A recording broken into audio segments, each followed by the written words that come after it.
How much did it cost to build this? Round numbers, $1 billion. And I would say in general, it's a lot easier to borrow $1 billion than $1 million because it gets people's attention.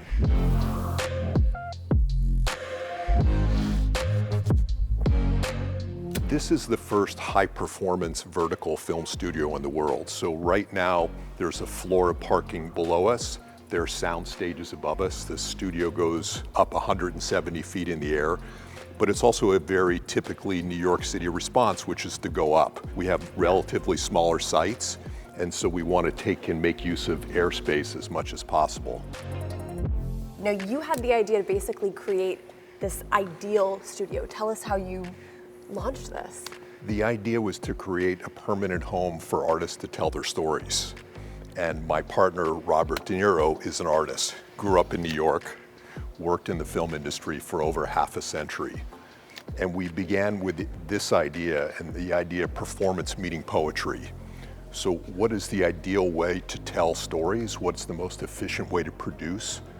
And then what's the poetry of it? So we want to elevate the creative process by having a space which is fun to be in, pleasurable, and enjoyable. Now we're walking into a soundstage. Yeah. This is 18,000 feet, and you notice all of a sudden the sound died. Yeah. So when we test the sound, engineers come in with they have their own bowling balls, and they drop the bowling ball to confirm that no sound is going to travel outside of the soundstage. So there's 11 of these, all identical, starting with carpentry shop, the mill shop outside, going into the soundstage. But you're building an entire world. You're building a world here. So it may be a hospital here, and then next door, if we go over, in the meantime, maybe they're building a police station. Yeah.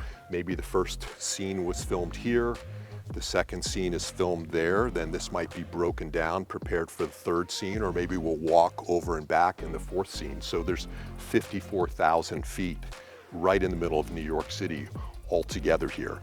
And so we left one production suite, and then here's another. So another hair and makeup, another office space, wardrobe, changing, dressing, everything else here. So 11 self-contained but connecting environments for production. And tell us about some of the projects you've already filmed. Elsbeth season 2 was filmed in here. There are a series of other ones that are coming out now, and then we have 7 sound stages moving in the next month. Wow. So we're really excited about the slate. How long are they here for, typically? A range of between 3 and 10 months is customary in the business. Everything that you watch on Netflix and Apple, Amazon, Hulu at night would be filmed in a place like Wildflower. That's really interesting, but I mean, 10 months, that's insane.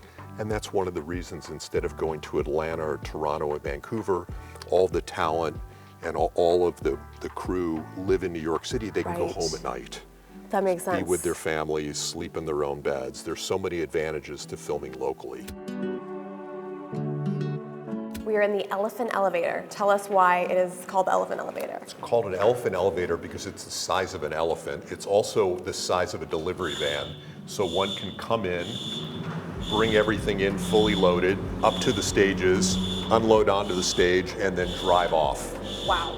This can hold 30,000 pounds, so bigger than your standard passenger elevator, and you see the size of it. It's big enough for a delivery van with people all the way around. We have one of these for each sound stage. So there's never going to be a traffic jam where people are all loading in at the same time and find they can't get their delivery van inside the elevator.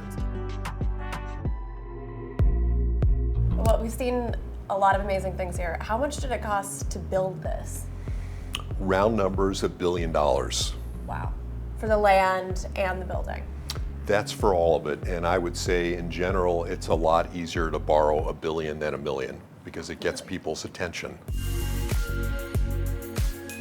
We wanted to think long and hard about where in New York City we wanted to put it, and there's so many wonderful places to be, but we really early on decided that we wanted to do it in Astoria, so close to all the parts of Queens that we love, to Brooklyn, to Manhattan, a mile from LaGuardia Airport, because logistics in this business we talked about really matter.